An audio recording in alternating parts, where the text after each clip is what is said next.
ക്ഷേത്രോത്സവത്തിനിടെ സംഘർഷം, 15 പേർക്ക് പരിക്കേറ്റു. കായംകുളം നടയിൽ കണ്ണമ്പള്ളി ക്ഷേത്രത്തിലാണ് ഞായറാഴ്ച രാത്രി സംഘർഷമുണ്ടായത്. സംഘർഷത്തെ തുടർന്ന് പോലീസ് ലാത്തി വീശി.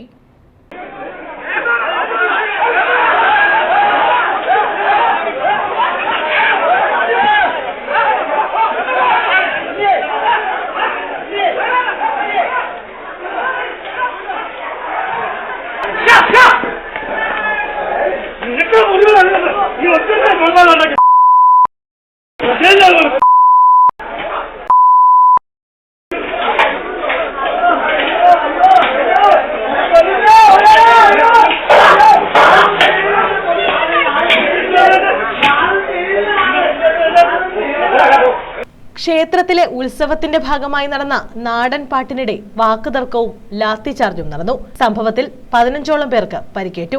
കായംകുളം നടേൽ കണ്ണമ്പള്ളി ക്ഷേത്രത്തിൽ ഞായറാഴ്ച രാത്രിയാണ് സംഭവം. ക്ഷേത്രോത്സവത്തിന്റെ ഭാഗമായി രാത്രി 8-ന് നാടൻ പാട്ട് ആരംഭിച്ചു. 10 മണിയായപ്പോൾ മൈക്ക് ഓഫ് ചെയ്യാൻ പോലീസ് ആവശ്യപ്പെട്ടു. മൈക്ക് ഓഫ് ചെയ്തെങ്കിലും നാടൻ പാട്ട് തുടർന്നു. ഇതിനിടെ ചേരിതിരിഞ്ഞ് വാക്കുതർക്കവും സംഘർഷവും ഉണ്ടായി. തുടർന്ന് പോലീസ് എത്തി ലാത്തി വീശി. നാടൻപാട്ട് കലാകാരന്മാർ ഉൾപ്പെടെ 15ഓളം പേർക്ക് പരിക്കേറ്റു. News bureau, Kayamkulam.